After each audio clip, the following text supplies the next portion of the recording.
So I'm going to be doing a lunging sequence today. As I really enter into those perimenopausal years, I'm really noticing the tightness that sits in my hips. And so sometimes, quite often when I get on my mat, I like to sort of start before my standing poses, just doing a few lunges and opening a little more into the hips. So today I'm going to be working just with 2 blocks, and I'm deliberately keeping them on the tallest height. There's a tendency when we're very flexible to bring the hands to the floor, and that's accessible. But those of you that practice Iyengar Yoga, there's a little more technique in how you go and enter into a pose, activate the muscles, we call it the red tissue, activating the red tissue, so you're not just actually moving from your joints. So I really encourage you today, start off with tall blocks, no matter what your level of flexibility is. I will show you, give you the opportunity to reduce the height, and I like to have a bit of padding for my knee because we're going to start with the right leg forward, and we're going to start with the back knee bent and supported on that blanket. The blanket is optional. I'd like to have a bit of cushioning there. The toes of the back foot are tucked under.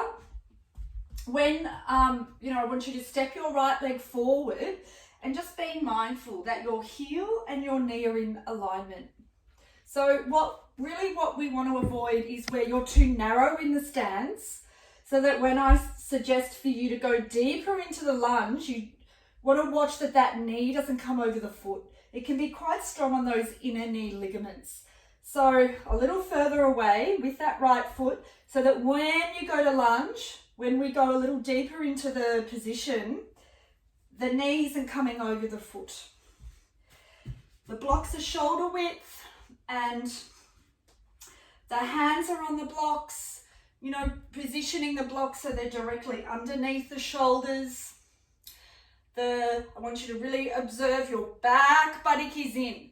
So when you go to lunge deeper, so lunge now into that right leg, you'll observe the length you get through that inner left leg. This is a really good stretch for the psoas muscle, which is a deep abdominal muscle that inserts somewhere around deep into the spine at the bottom ribs and then goes inside the leg.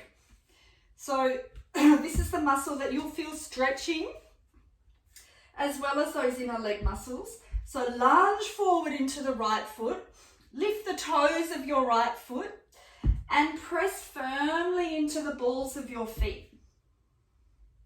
Just like we would if we were practicing any standing pose with the bent knee.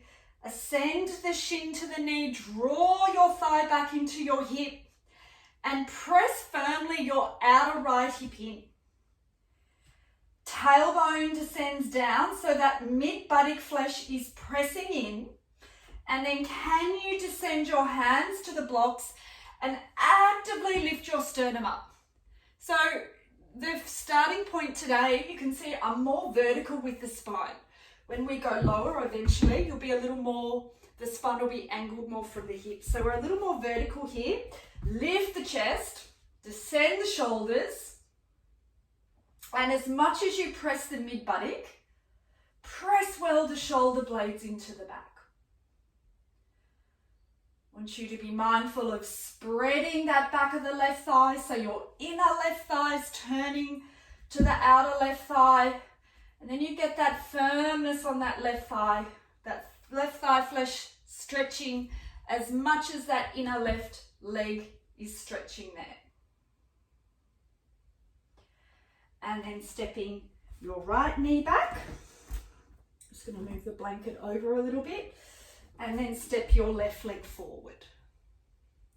And where we're a little bit more movable, particularly for women, if you're a little more flexible, we tend to be quite movable at the hips. It's like we want to achieve a vice-like grip. If I was to come around to you all and get blocks and put them on the outer hips and hold that flesh in, that's what I want you to feel here. So now we're going through the left leg forward, and you'll particularly notice that front leg hip, the tendency there for that hip to go out. I'll just show you from the front. That hip can go out. So as you descend into the balls of the left foot, Again, lift the toes up, ascend up through the left shin to the knee. Draw your left thigh bone to the hip, which gets that left hip back, and hold the flesh of that outer left hip in.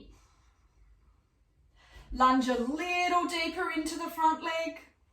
Again, observing the line from the heel to the knee. Your mid buttock is pressing in. Descend down your tailbone, and I want you again to observe that spreading at the back of the right thigh. Your inner right thigh is turning back. You're spreading the back of the right thigh as you lunge a little deeper forward into the left hip. Your hands descend to the blocks. Your elbows are straight. Lift your sternum up. The gaze of the eyes is forward. Descend the shoulder blades down the back. And just be a little more mindful of your inhalation and of your exhalation there.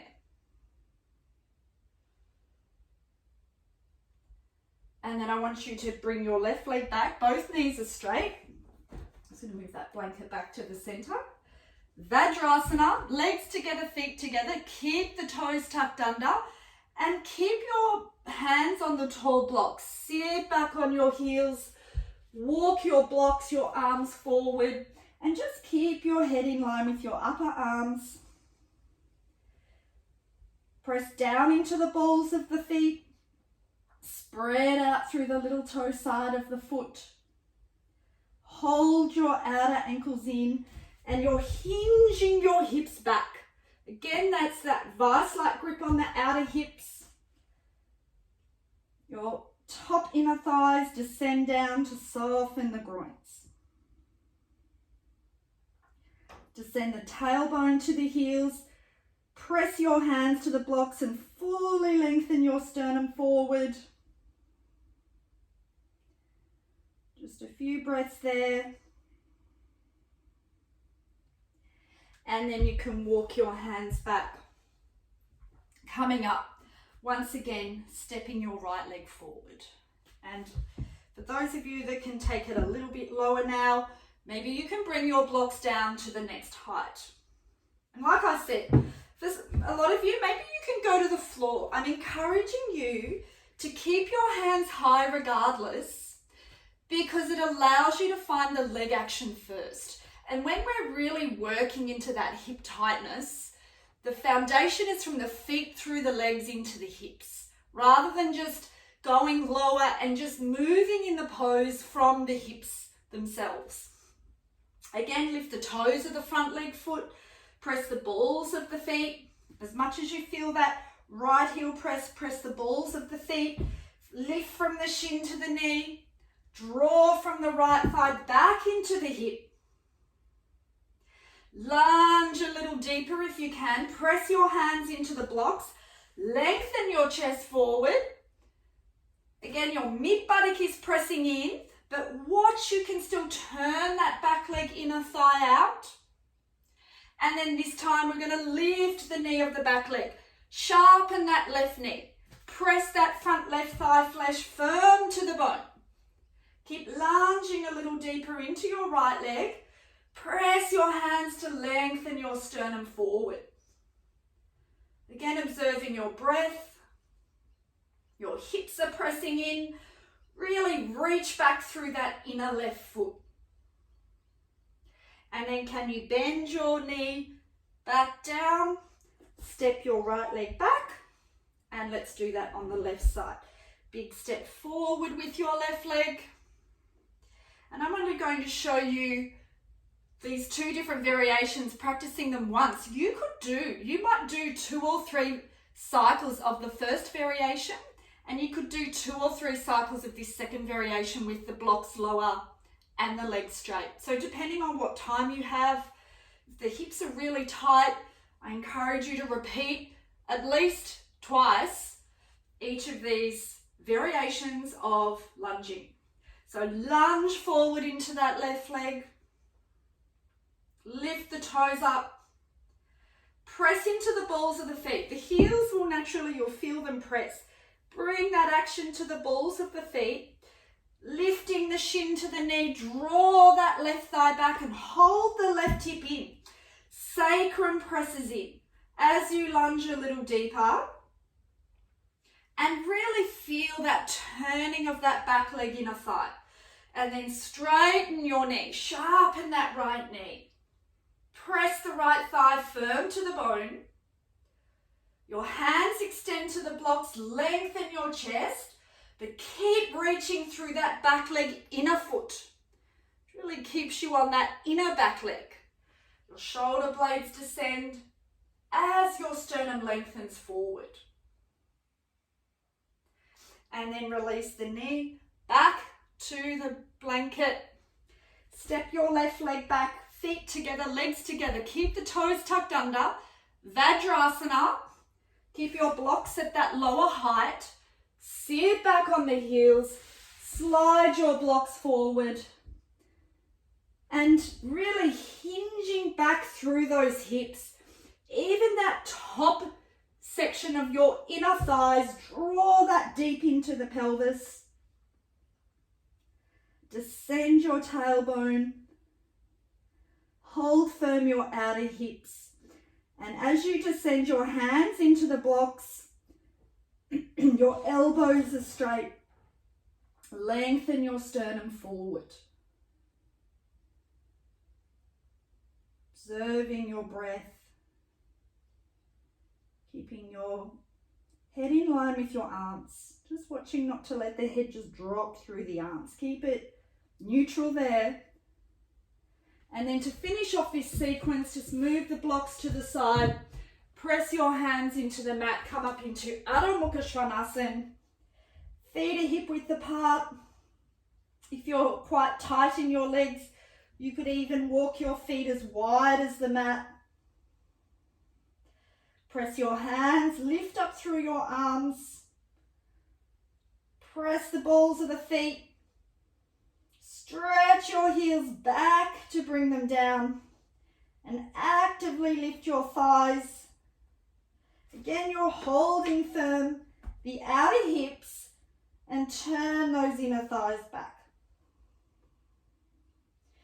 And then coming down. This time going for a more relaxed forward virasana, feet together, knees a little wider than the hips, sit back on your heels and finish this sequence with your head rested. You could even bring a block under the forehead or a folded blanket there so there's a bit of softness. Come back to the breath and recover yourself there.